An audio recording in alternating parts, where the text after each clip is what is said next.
Buenos días a todos, probando audio, video y presentación. Buen ingeniero, se ve y se escucha bien. Gracias, Josué. Bueno, vamos a terminar el día de hoy con esta presentación.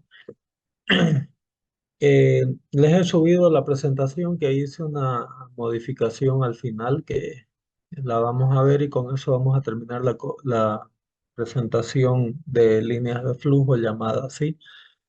Le pediría que compartan en el grupo la presentación que subí también para que todos tengan el material 100% actualizado.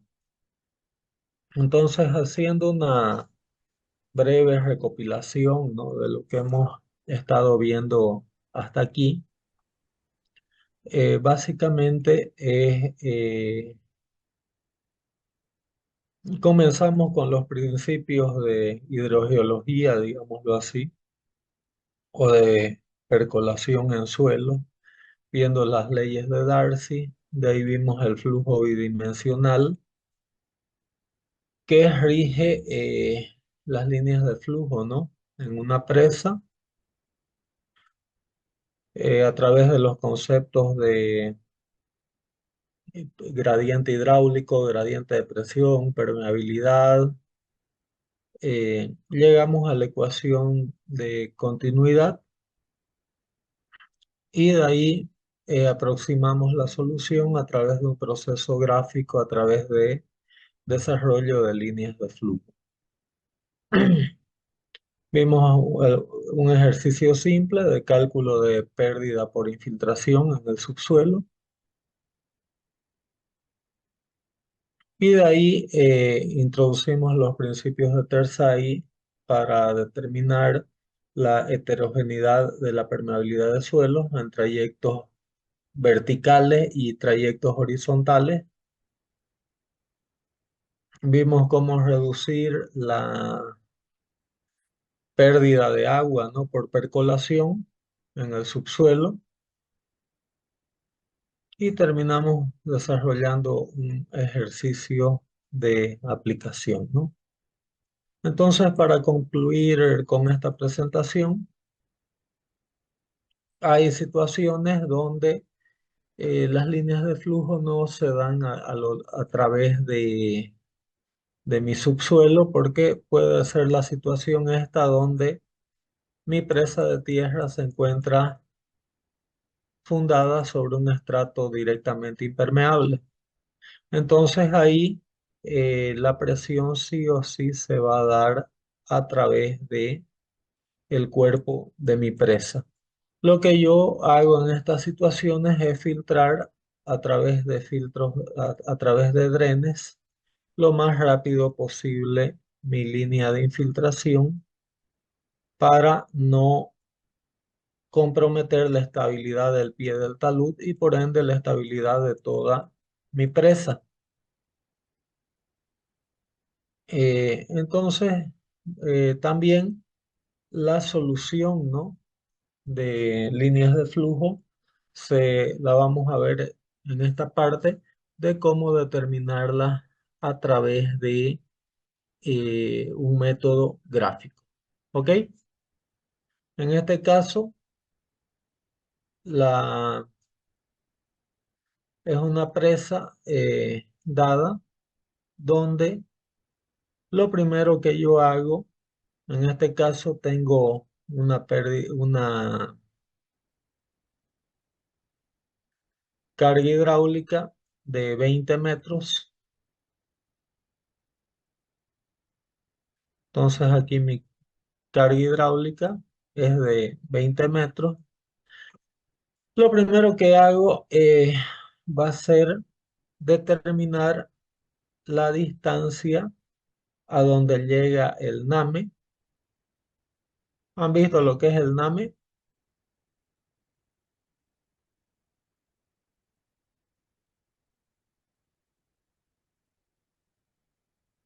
¿Alguien me puede decir lo que es el NAME?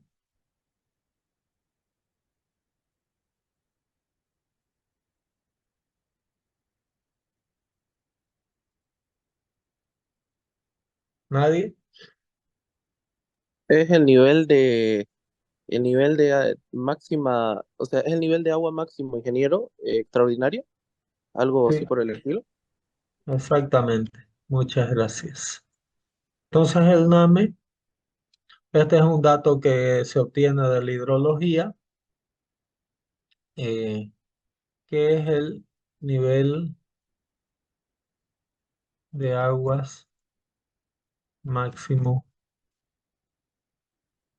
extraordinario.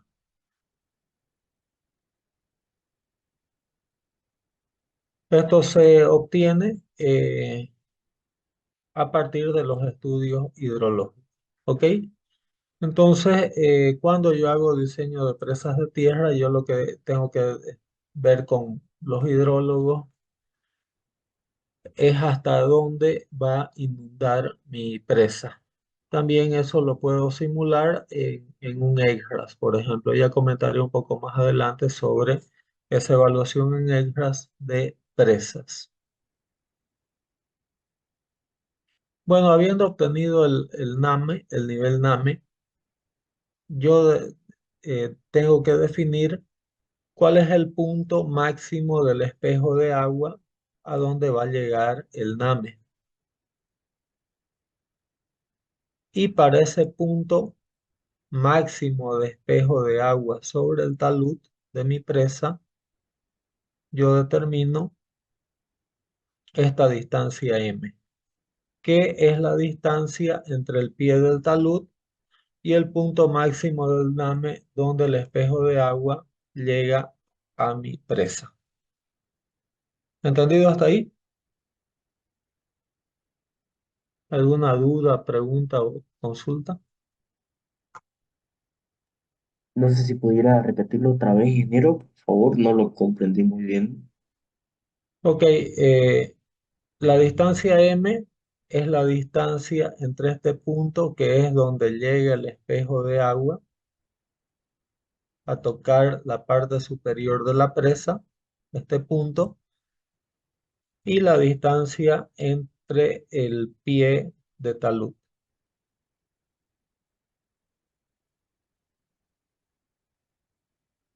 ¿Quedó entendido? Sí, ahora sí, ingeniero, gracias. Ok, entonces a eso le vamos a llamar nuestra distancia M. ¿Entendido hasta ahí?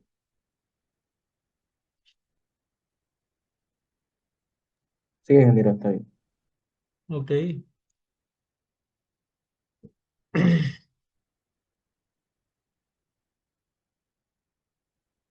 Bueno, a continuación lo que vamos a marcar va a ser nuestro punto B, que va a ser el 30% de M o 0,3 M, que en este caso es 12,02. ¿Ok? Aquí nuestro punto A va a ser el pie del talud, nuestro punto B va a ser este punto de 0,3 M sobre la línea de mi espejo de agua del NAME. ¿Entendido lo que es A y B?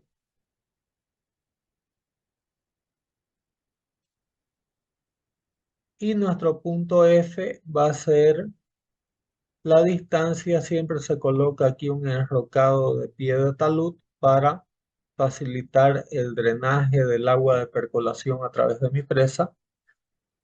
Y el punto F va a ser el punto sobre el estrato impermeable al cual llega mi enrocado. ¿Acompañaron hasta ahí? Sí, ingeniero, está bien. Ok.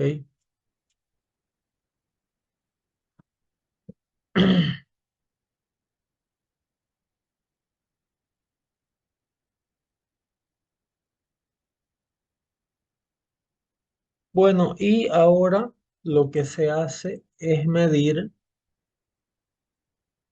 cuál es la distancia entre el punto B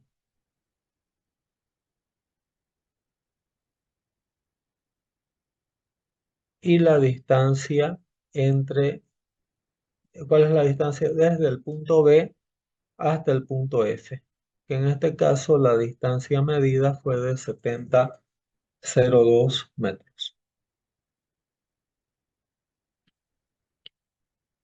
¿Entendido?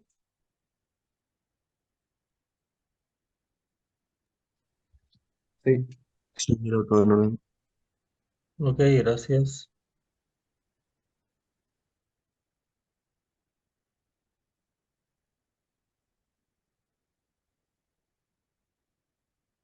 Ok, esta misma distancia, esta línea BF, para que la vamos a proyectar en línea recta, desde B hasta donde llegue. En otras palabras, es como si esta línea la rotase para dejarla horizontal y marcamos desde aquí la misma distancia, pero proyectada sobre la horizontal, de manera a trazar esta recta que corta el enrocado en este punto. ¿Acompañaron? sí, ingeniero, está bien. Ok.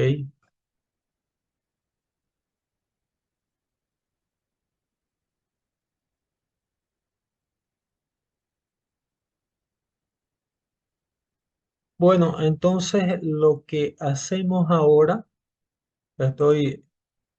esta parte, esta es la línea azul, ¿no? De los 70 metros, solo que esto lo he ampliado aquí. Lo que hacemos ahora es marcar con un compás un radio de abertura donde intercepta la base del enrocado esa línea azul, proyección de los 70,02 metros. ¿Ok? Y lo que hacemos es marcar este punto 2. ¿Quedó entendido cómo llegamos al punto 2?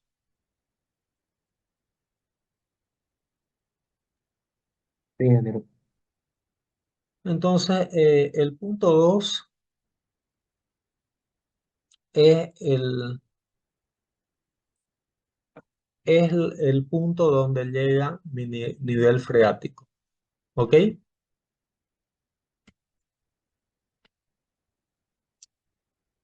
O digámosle que sea la línea freática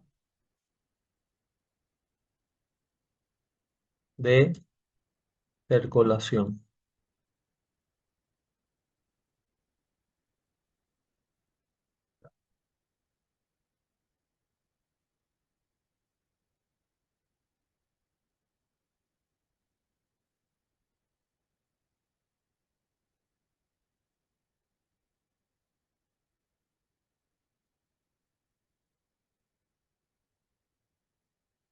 O voy a definirlo mejor, es el punto donde llega el nivel freático de percolación. En otras palabras, mi línea freática está haciendo algo así. Llega aquí y muere ahí. Es el punto final de mi línea freática. ¿Quedó entendido?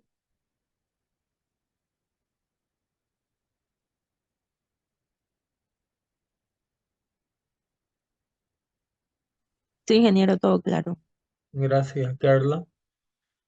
Vamos a ver cómo es la línea freática en el cuerpo de la presa. Ya definí a qué punto llega mi línea freática en el enrocado, que es el punto 2.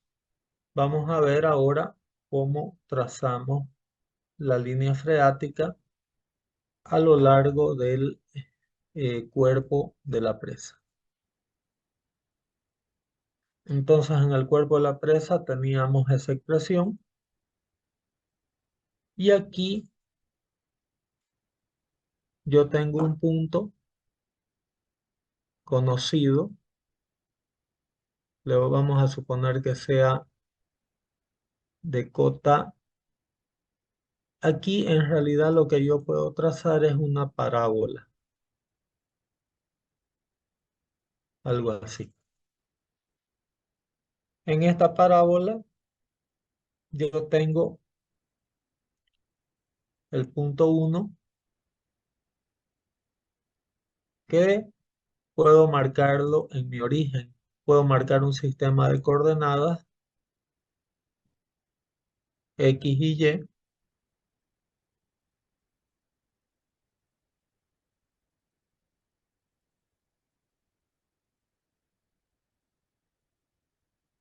donde el punto 1 tiene coordenadas X1 y Y1, que si yo hago coincidir al origen, estas coordenadas pueden ser 0, 0, ¿no? Por facilidad de cálculo.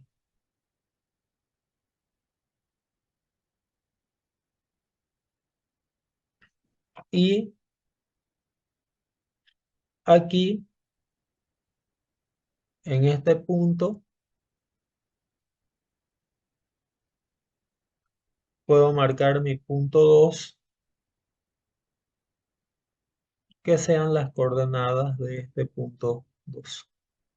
Entonces aquí yo voy a tener mis coordenadas x2, que va a ser esta distancia, y mis coordenadas y2, que va a ser esta distancia.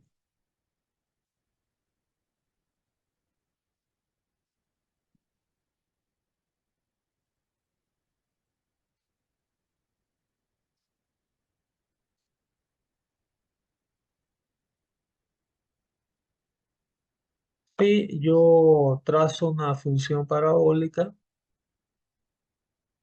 o determino mi parábola con la forma y igual a ax cuadrado más b, ax cuadrado más bx más seno, que es la ecuación de la parábola, y yo tengo las coordenadas x1, y1 y x2 y y2, yo puedo determinar mis constantes a, b y c, ¿no? Entonces,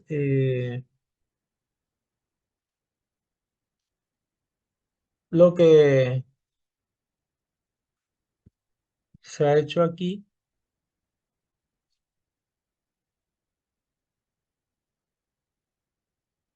es determinar esa ecuación de la parábola, como les estaba mostrando.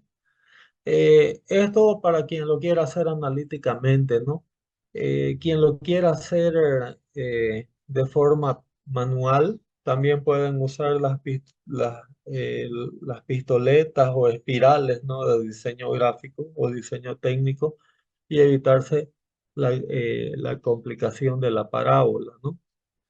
En este caso, la altura del punto B fue de 3 metros, perdón, la altura del punto 2. Entonces ya les comenté, perdón, el nivel freático llega a la mitad, entre eh, a la mitad de esta distancia, de los 70 metros. Y aquí, si yo marco como el origen mi punto B, la idea es, determinando la ecuación de mi parábola, determinar cuáles son estas y's para diferentes x, ¿no? Con eso yo trazo mi nivel freático sobre eh, mi presa. Entonces aquí para este ejemplo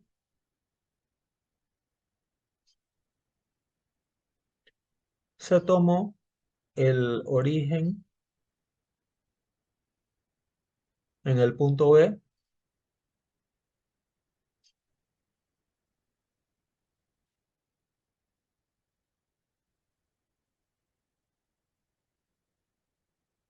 Aquí.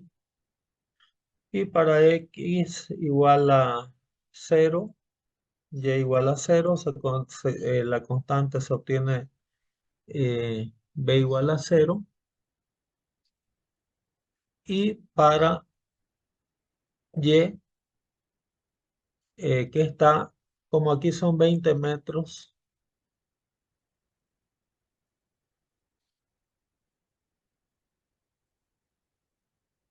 y aquí son 3 metros, entonces las coordenadas de este punto aquí son 17 metros. Entonces las coordenadas del segundo punto serían Y, 17 metros, y se determinó que esta distancia desde aquí son 66,91.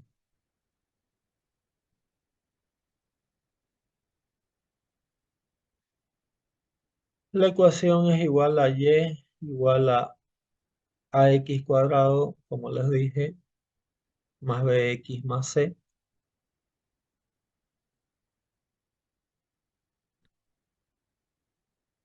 Como la parábola cruza el origen, C vale 0. Y ahí tenemos un sistema de dos ecuaciones con dos incógnitas. Entonces de aquí se saca que B igual a 0 y que A vale 0,0037, ¿no? Entonces yo marco aquí esta primera distancia, X1, que son 10 metros, y hallo cuál es esta Y, que es 0,38. Para X igual a 20 metros, obtengo una distancia Y debajo del nivel de espejo, ¿no? De 1,52 para una distancia de 30 metros, 3,42, para 40, 6,08, para 50, 9,5 y para 60, 13,68. Es decir, voy midiendo cuáles son estas coordenadas desde el espejo de agua para abajo. ¿Ok? Entonces con eso voy a ir marcando estos puntos.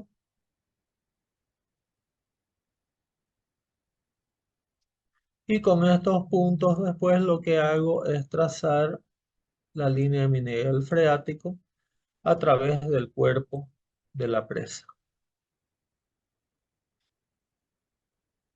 ¿Quedó entendido el procedimiento?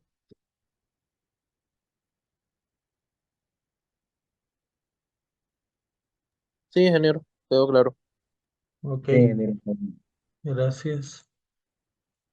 Entonces ahí donde marqué 10 metros, 20, 30, 40, 50 y 60, y voy marcando de este nivel de espejo de agua, voy plotando los Y que corresponden a cada valor de abscisa.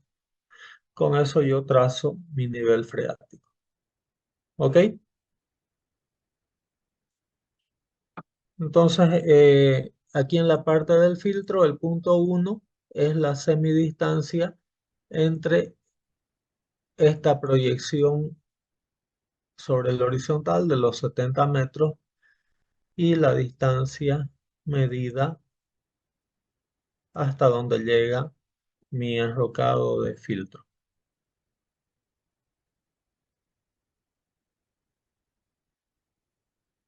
Ok, entonces con eso trazo mi línea freática, que significa que de este nivel de línea freática para abajo yo voy a tener mi línea de flujo.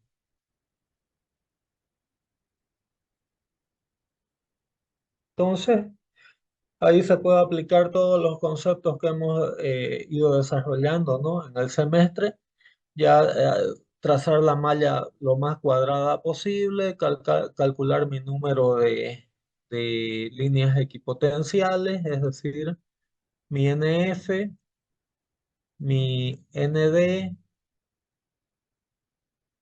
que si yo multiplico esta relación NF sobre ND por mi carga hidráulica y por mi permeabilidad compuesta, eh, yo obtengo cuál es el caudal que estaría fluyendo a través de esta situación de una presa permeable directamente apoyada sobre estrato permeable. ¿Quedó entendido? Sí, ingeniero, está claro. Ok, muchas gracias.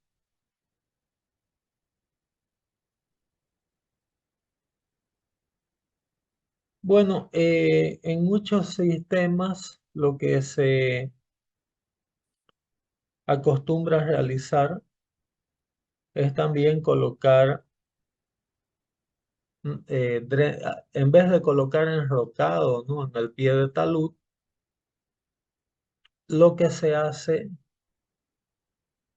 es colocar un dren chimenea que se llama, que cerca de la presa cerca del centro de la presa se coloca un dren inclinado, como ustedes pueden verlo aquí en esta figura, o que se llaman dren de chimenea. La idea es filtrar también toda la percolación y evitar que a media altura del talud las líneas de flujo lo puedan cortar, generándome inestabilidad del mismo.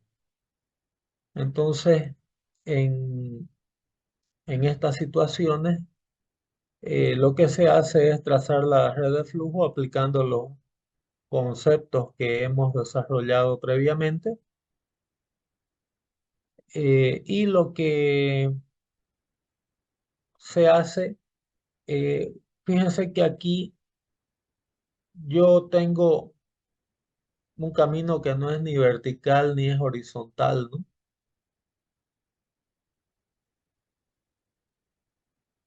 ¿Lo están viendo? Entonces ahí mi gran complejidad que yo tengo es cuál es la permeabilidad equivalente, porque no tengo un camino ni horizontal ni claramente vertical, ¿no? Entonces, en estos casos lo que se suele hacer en presas construidas es calcular cuál es el caudal de infiltración. Existen dispositivos llamados flujómetros, que vamos a ver si en el laboratorio de hidráulica podemos mostrar un flujómetro, donde si yo determino, ¿no?, cuál es mi caudal de infiltración, la solución es inversa. Si yo conozco mi caudal de infiltración, puedo calcular cuál es la permeabilidad equivalente de mi presa. Entonces, en muchas presas construidas se usa esta ingeniería inversa para poder determinar cuál es la permeabilidad equivalente, ¿no? Entonces, por ejemplo, aquí se tiene que la pérdida medida, ¿no?, en la captación aguas abajo es de 0,1 metros cúbicos al día. La carga hidráulica de la presa es de 29 metros y la relación entre líneas equipotenciales y líneas de flujo, o NF sobre ND, es de 0,8, ya que aquí está la red de flujo, ¿no? Entonces, es simplemente despejar K', ¿no?, de la ecuación de pérdida que dice que Q es igual a K' veces H veces NF sobre ND. Entonces se deja todo en función de, se deja sola K' y con eso se obtiene la permeabilidad del suelo, en este caso 4.989 veces 10 a la menos 8 metros por segundo, una permeabilidad bajísima. Entonces, son algunas alternativas eh, sobre la captación de fluctuación y determinar propiedades heterogéneas del suelo. Bueno, entonces con esto estamos terminando esta presentación y vamos a dar un intervalo de 10 minutos. Voy a cerrar el chat y lo abrimos nuevamente en 10 minutos para la segunda parte de la clase. ¿Ok? Volvemos entonces al mismo link en 10 minutos. Muchas gracias por su atención.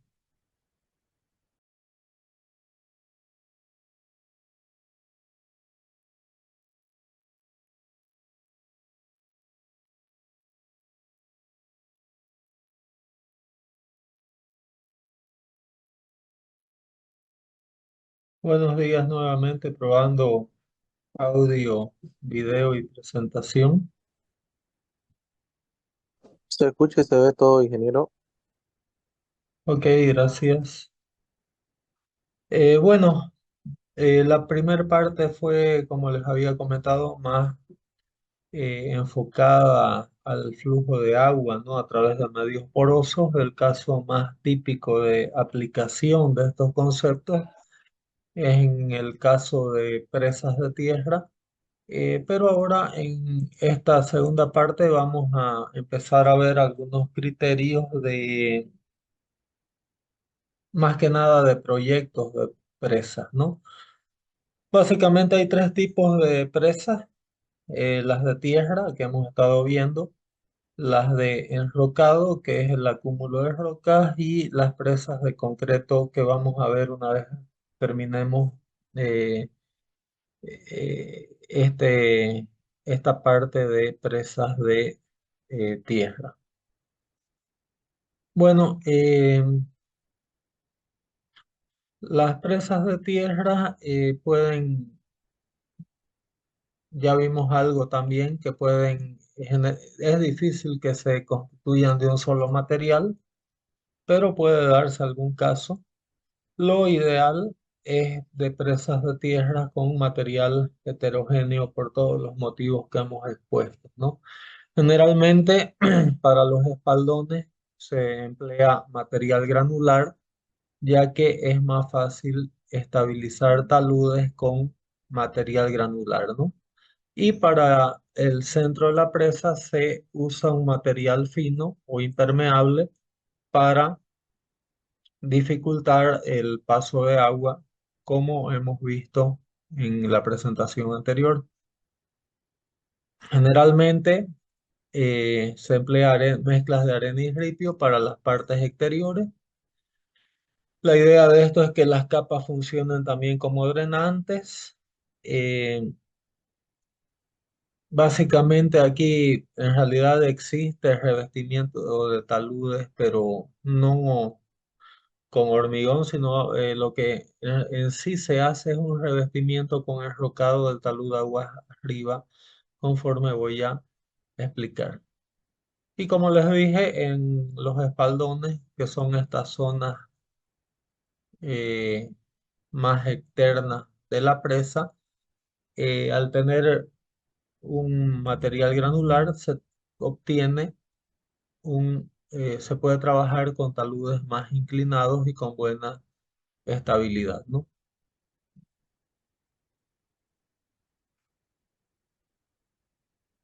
Y hay las presas mixtas donde, dependiendo del tipo de material encontrado en la presa o ciertas particularidades, se pueden emplear mayores combinaciones de materiales.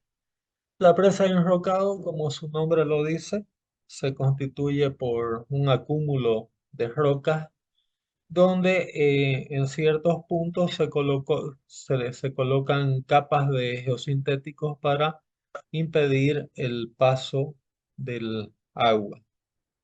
Eh,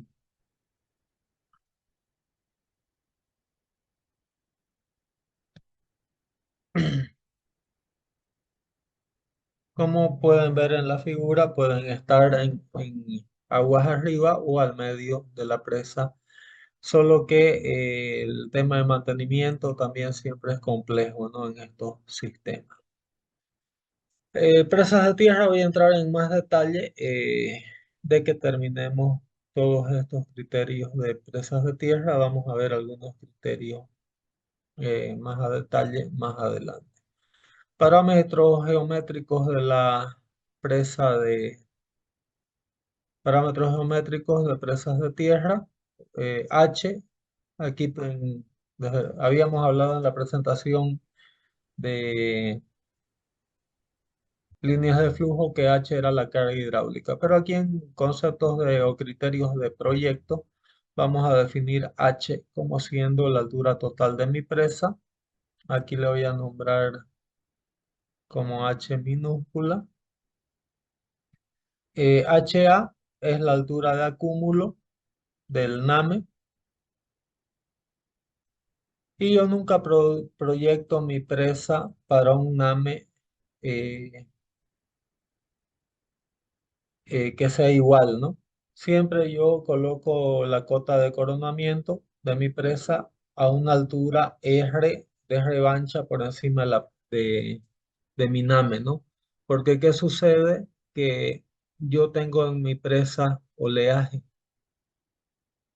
y ese oleaje puede venir a sobrepasar mi presa, generando gran riesgo de inestabilidad de la misma. Entonces, aparte de eso, yo siempre proyecto en mi presa un, un nivel inferior que se llama revancha. Entonces, generalmente, ¿qué se llama el extravasor o canal extravasor? ¿Cómo se proyecta este canal extravasor? Si yo hago un corte aquí en mi presa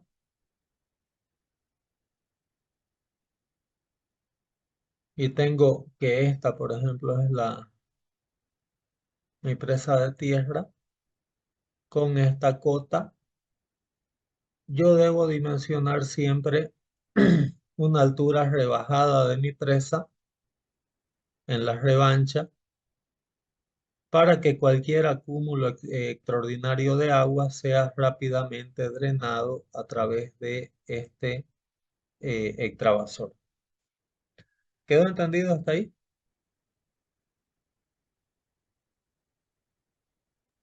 Sí, ingeniero.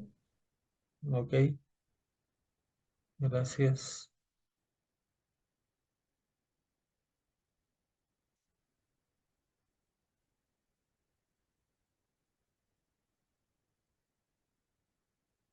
Bueno, inclinación de taludes. La próxima semana vamos a hacer el estudio de estabilidad de taludes. No sé si ustedes han visto el tema de estabilidad de taludes en mecánica de suelo.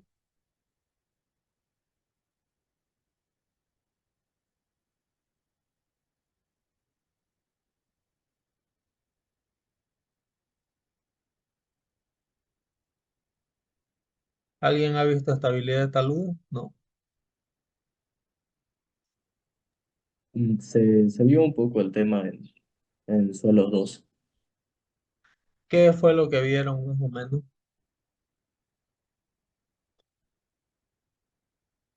Se calculaba la resistencia al deslizamiento de los taludes.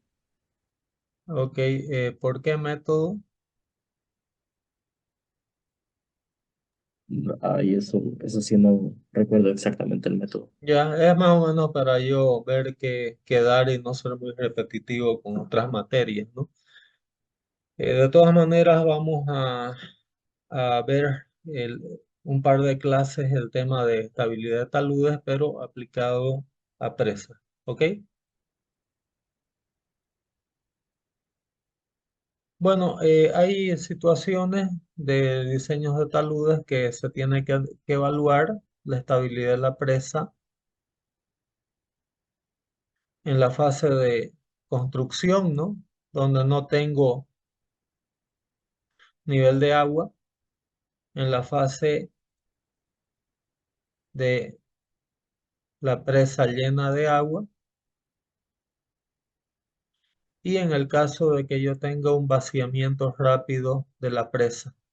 ¿Cuál es la situación crítica del vaciamiento rápido? De que yo tengo en esta parte gran presión de agua de poro.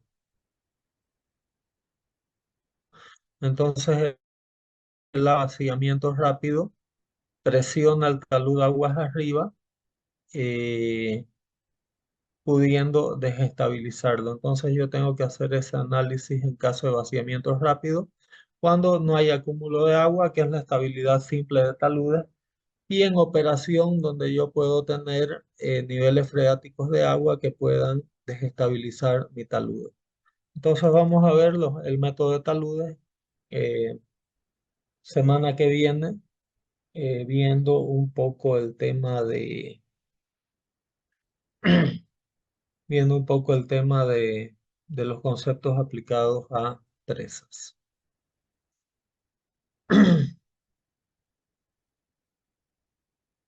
Bueno, el ancho del coronamiento, eh, ¿qué es este ancho?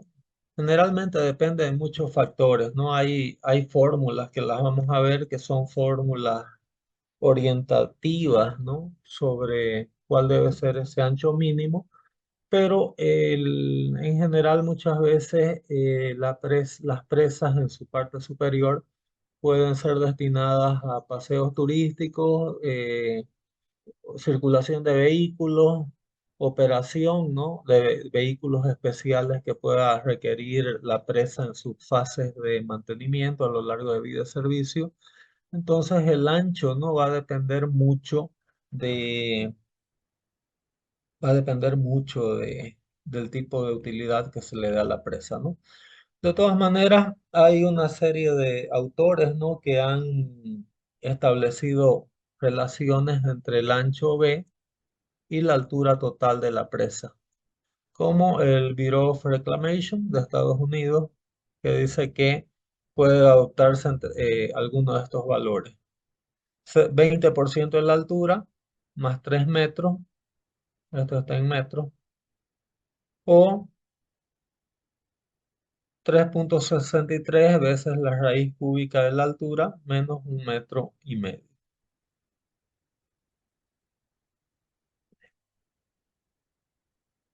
Nappen dice que es 1,65 veces la raíz cuadrada de la altura. También todos estos datos están en metros.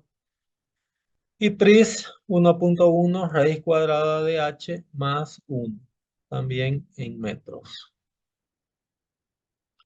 El Bureau of Reclamation también dice que el ancho mínimo debe ser de 6 metros y el de NOx, la normativa de obras públicas, de 4 metros para alturas menores a 10 metros, por lo menos se debe tener un ancho de presa de 4 metros.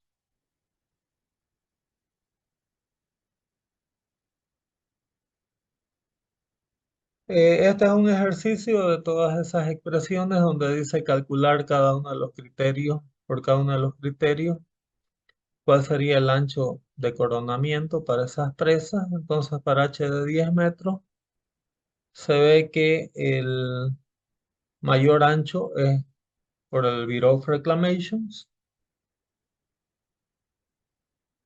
Nappen da un valor intermedio y el menor valor es obtenido por Pris. Y ya para la altura de 100 metros, también esto cambia un poco porque el ancho mínimo se mantiene con el valor de Pris, ¿no? De 12 metros, pero el mayor es el obtenido por Nappen y el intermedio por el Bureau of Reclamation. En general también se puede hacer un promedio de los tres valores, ¿no? O cuatro valores obtenidos. Bueno, como les comentaba, eh, la revancha es un valor que debe ser mayor a una determinada holgura que se le da debido a la acción del oleaje, ¿no? A la presa. El oleaje en presas de cualquier tipo se genera por la acción de los vientos. Entonces, la, la altura de eh, este valor, ¿no? F, que es el valor que tiene que tener por lo menos mi presa por encima del NAME de la presa, es de 0,75 veces h más la velocidad al cuadrado de 2g, donde h es la altura de ola, b la velocidad de las olas en metros por segundo y g aceleración de la gravedad. Entonces esa fórmula más o menos se deriva de que si h es la altura de ola, por lo menos el 75% de la altura de ola va a estar por encima del espejo de agua.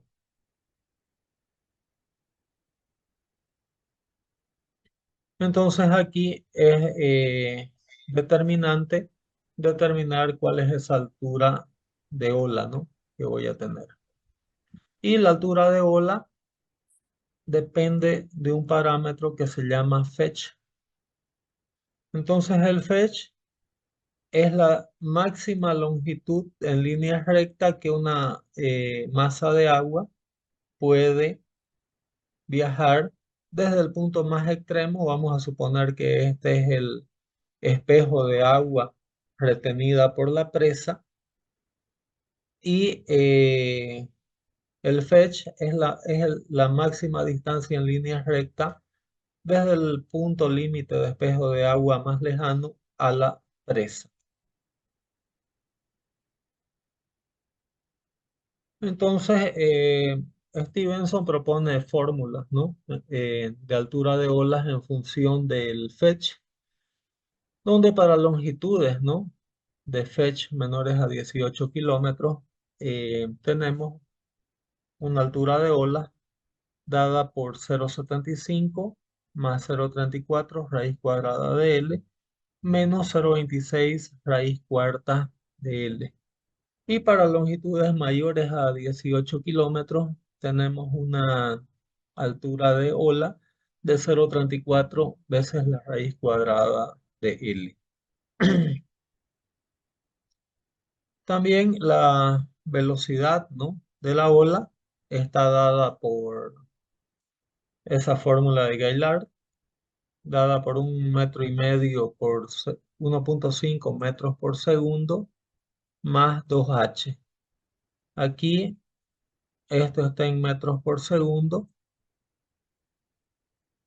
y h está en metros para dar velocidad de ola en metros por segundo. También se tienen las fórmulas de Molitor en función del fetch. Para longitudes de fetch menores a 30 kilómetros, la altura de ola está dada por 0,75 más 0,032 B'L menos 0,27 raíz cuarta de B'L. Y para longitudes donde B' es la velocidad del viento en kilómetros por hora, y para longitudes de fetch mayores a 30 kilómetros, la altura de ola está dada por 0,032 veces la raíz cuadrada de B'L.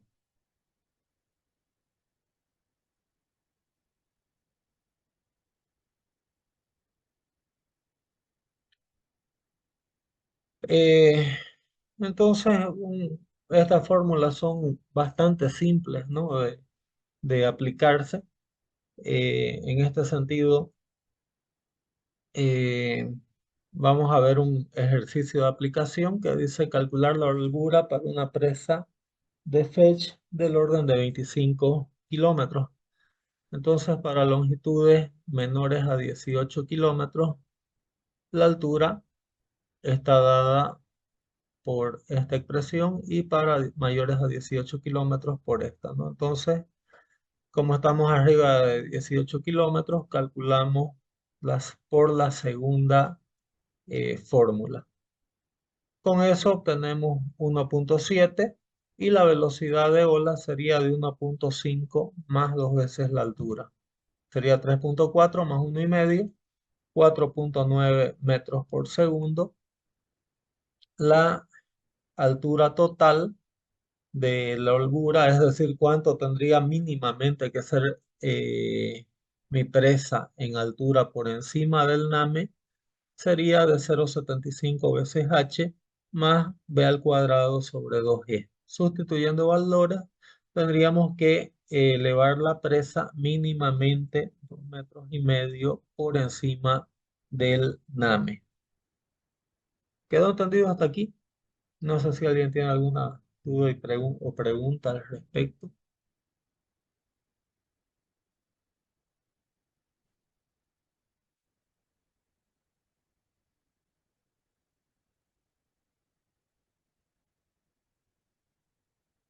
Ok, para entrar un poco en la parte final del día de hoy, vamos a ver un poco lo que es la protección del talud de aguas arriba. Como hemos venido exponiendo, ¿no? El talud de aguas arriba va a estar expuesto al remojamiento de agua y también al impacto del viento, impacto de lluvias e impacto de olas. Entonces no podemos dejarlo el talud solamente de material granular. Entonces el talud de aguas arriba se acostumbra ser dotado de una protección compuesta por un enrocado que apoya sobre también un filtro o transición, ¿no? Entonces es clave diseñar en el proyecto de presas cuáles son los espesores relacionados a cada uno.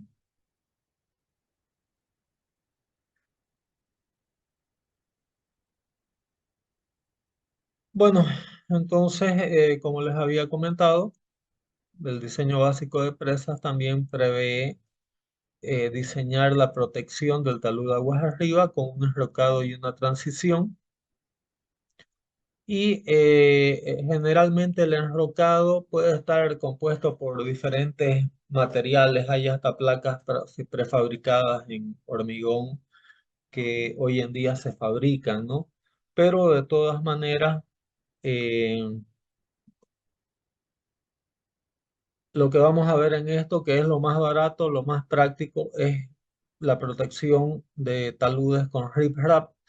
¿Qué es el riprap? No es más que una piedra cortada, pero que debe atender a unas densidades y a unas relaciones geométricas establecidas por, vamos a ver, muchas normativas, pero aquí vamos a ver las normativas americanas.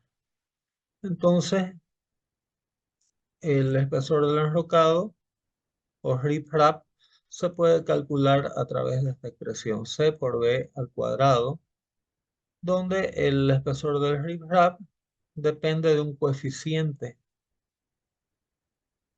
que es función de la inclinación del talud y de la velocidad de las olas que ya vimos previamente cómo determinarlas. Entonces, aquí en función de mi talud, aquí está en proporciones, y de la densidad, de la gravedad específica de la roca, yo tengo mi coeficiente C.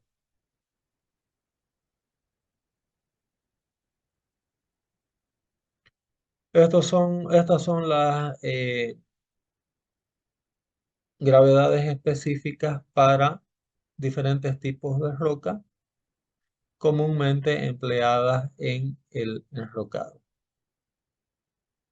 Eh, Tomando en cuenta todos estos criterios, el éxito de la protección de mi enrocado contra embate de olas, vientos, lluvias, etcétera, se basa en que el 50% de las rocas debe tener un peso mínimo y ese peso mínimo se da por esta expresión 0,52 veces la densidad de la roca, veces el espesor de mi riprap al cubo.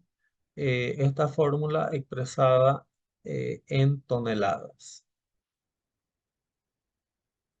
Por ejemplo, ¿cómo se puede calcular el peso mínimo de rocas que yo debería emplear para un espesor de riprap de 40 centímetros y empleando basalto? Entonces de aquí es simplemente sustituir en la fórmula densidad y espesor de riprap, que nos da un peso de 95 kilos que debería tener mínimamente la roca de riprap con la que yo tendría que proteger mi talud, ¿no? En lo que respecta al filtro, para altura de olas menores a... Generalmente el filtro tiene espesores entre 20 a 30 centímetros y el filtro se dimensiona en función del tamaño del del material granular que voy a emplear en mi filtro, en este caso de 85. Aquí mi de 85, dependiendo qué significa un tamaño de 85. Por ejemplo, un tamaño de material de filtro de 85 de 2,5 centímetros significa que el 85% de los granos o piedras que componen el filtro presentan diámetro inferior a 2,5 centímetros. Entonces, dependiendo de mi composición de granulométrica del filtro, para altura de ola menor a 1,50, se debe tener un filtro con granulometría de 85 de 2,5 centímetros o mayor, y para altura de olas mayores a 1,50, el tamaño mínimo de 85 debe ser de al menos 5 centímetros.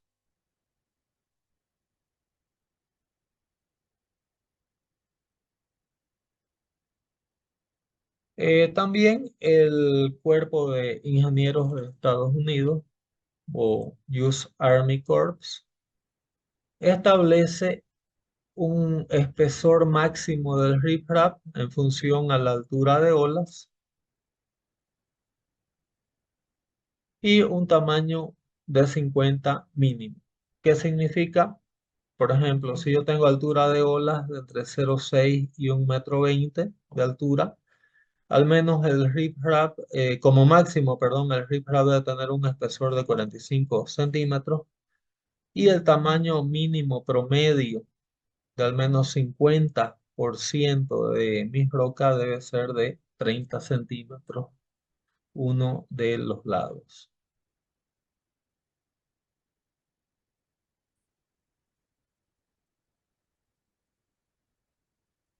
Por ejemplo, este dimensionamiento se tiene de enrocado, se tiene un talud 1:3, el delta o gravedad específica de la roca de 2,65, el fetch de 25 kilómetros y un coeficiente C de 0,025, C determinado a partir de las fórmulas que vimos anteriormente, ¿no? Donde E1 es igual a C veces B al cuadrado.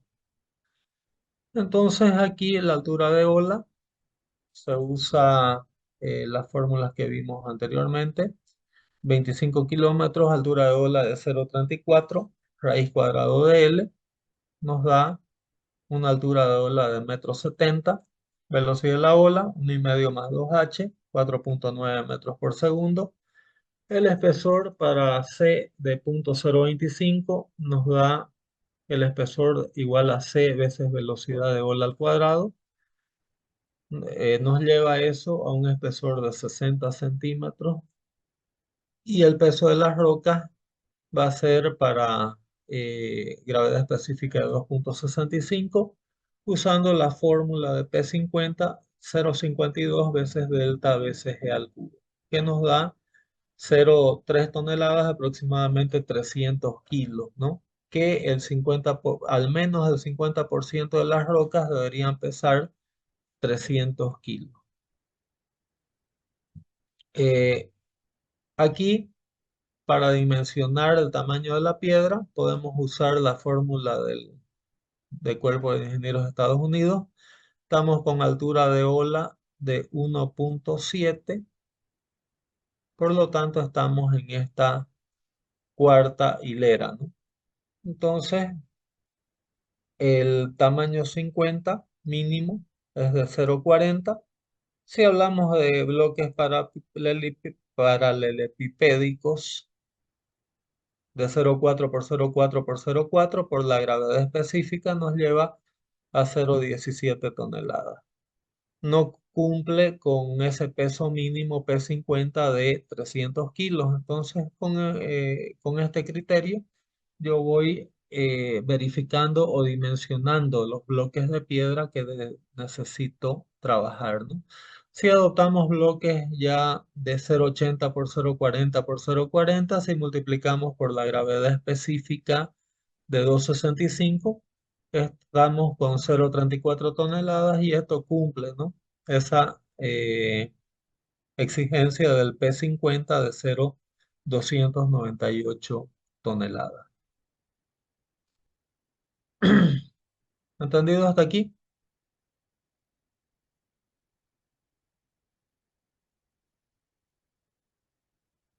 Entonces con eso estaríamos viendo algunos esquemas o criterios de proyectos de presa de tierra. Hemos visto el tema de percolación, el tema de reducción de percolación y algunos criterios de proyectos el día de hoy, ¿no? Quiero hacer la siguiente clase, por favor, el día jueves de 8:30 a 10 presencial, porque no quiero postergar más las bases teóricas para que hagamos las prácticas de laboratorio.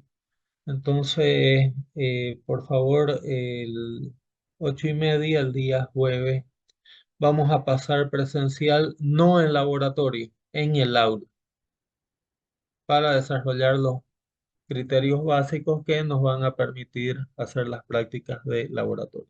¿Quedó entendido? Sí, Sí, ingeniero. ingeniero. Claro. Ingeniero. Perfecto. Entonces voy a finalizar por aquí la clase del día de hoy y continuamos en clase 8:30 el día jueves. Muchas gracias por su participación. Nos vemos el jueves. Gracias. Hasta luego, Hasta luego, ingeniero. ingeniero. Hasta luego, ingeniero. Gracias. Hasta luego. Hasta luego, Hasta luego. ingeniero. Gracias.